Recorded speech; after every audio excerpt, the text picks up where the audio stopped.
നിറം മാറ്റി കാവ്യാക്കിയതിനു പിന്നാലെ ദൂരദർശനിൽ മുസ്ലിം ഉൾപ്പെടെയുള്ള വാക്കുകൾക്ക് വിലക്ക്. CPM general secretary Sitaram Yechury, forward block general secretary G Devaraj എന്നിവരുടെ പ്രസംഗത്തിൽ നിന്നാണ് മുസ്ലിങ്ങൾ, വർഗീയ സ്വേച്ഛാധിപത്യ ഭരണം, ക്രൂരമായ നിയമങ്ങൾ തുടങ്ങിയ വാക്കുകൾ ഒഴിവാക്കാൻ നിർദ്ദേശം നൽകിയത്. ദൂരദർശൻ മാത്രമല്ല, ആകാശവാണിയും ഇത്തരം നിർദ്ദേശം നൽകിയതായാണ് റിപ്പോർട്ട്.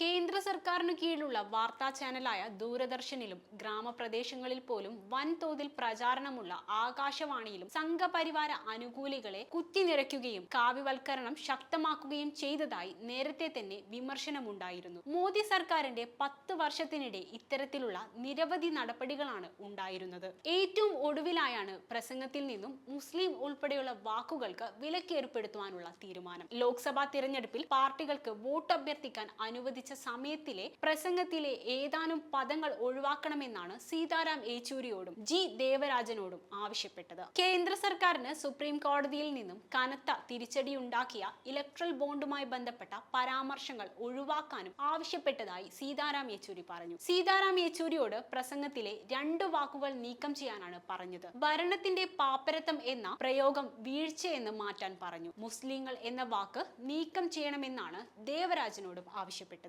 യെച്ചൂരിയുടെ പ്രസംഗം ഡൽഹിയിലും ദേവരാജിന്റേത് കൊൽക്കത്തയിലുമായിരുന്നു. വിവാദമായ പൗരത്വ ഭേദഗതി നിയമത്തിലെ വിവേചനത്തെക്കുറിച്ച് സംസാരിക്കുമ്പോൾ അതിലെ മുസ്ലിം എന്ന പദമാണ് ഒഴിവാക്കാൻ ആവശ്യപ്പെട്ടതെന്ന് forward block general secretary G Devaraj പറഞ്ഞു. താൻ വിനിമയം ചെയ്യാൻ ഉദ്ദേശിക്കുന്ന കാര്യത്തിന്റെ പൂർണ്ണതയ്ക്കായി മുസ്ലിം എന്ന വാക്ക് ഉപയോഗിക്കേണ്ടതുണ്ടെന്ന് പറഞ്ഞെങ്കിലും അനുവദിച്ചില്ലെന്നും അദ്ദേഹം പറഞ്ഞു. വ്യാഴാഴ്ച പ്രക്ഷേപണം ചെയ്യേണ്ടിയിരുന്ന പ്രസംഗത്തിലാണ് അവസാന നിമിഷം മാറ്റം നിർദ്ദേശിച്ചത്. നടപടിയെ ന്യായീകരിച്ച പ്രസാർ ഭാരതി അധികൃതർ അസ്വാഭാവികതയൊന്നുമില്ലെന്നും പറഞ്ഞു. തിരഞ്ഞെടുപ്പ് കമ്മീഷന്റെ ചട്ടങ്ങളാണ് അനുസരിക്കുന്നത്. മുഖ്യമന്ത്രിമാർ ഉൾപ്പെടെയുള്ള നേതാക്കളുടെ പ്രസംഗത്തിൽ തിരുത്തുവരുത്താറുണ്ടെന്നും പ്രസാർ ഭാരതി ഉദ്യോഗസ്ഥർ പറഞ്ഞു. മറ്റു രാജ്യങ്ങളെയും സമുദായങ്ങളെയും വിഭാഗങ്ങളെയും വിമർശിക്കുന്നതിൽ നിന്നും വിട്ടുനിൽക്കണമെന്നാണ് തിരഞ്ഞെടുപ്പ് കമ്മീഷന്റെ നിർദ്ദേശം.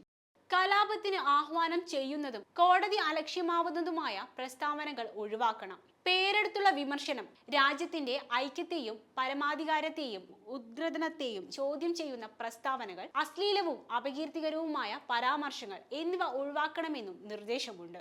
ഇതിന്റെ മറവിലാണ് മുസ്ലിങ്ങൾ, സ്വേച്ഛാധിപത്യ ഭരണം തുടങ്ങിയ വാക്കുകൾക്ക് വിലക്കേർപ്പെടുത്തിയത്. തിരഞ്ഞെടുപ്പ് കമ്മീഷൻ ഏപ്രിലിൽ ഇറക്കിയ ഉത്തരവ് പ്രകാരം 6 ദേശീയ പാർട്ടികൾക്കും 59 സംസ്ഥാന പാർട്ടികൾക്കുമാണ് ദൂരദർശൻ വഴി പ്രചാരണത്തിന് അനുമതിയുള്ളത്. നാഷണൽ ഡെസ്ക്, തേജസ് ന്യൂസ്.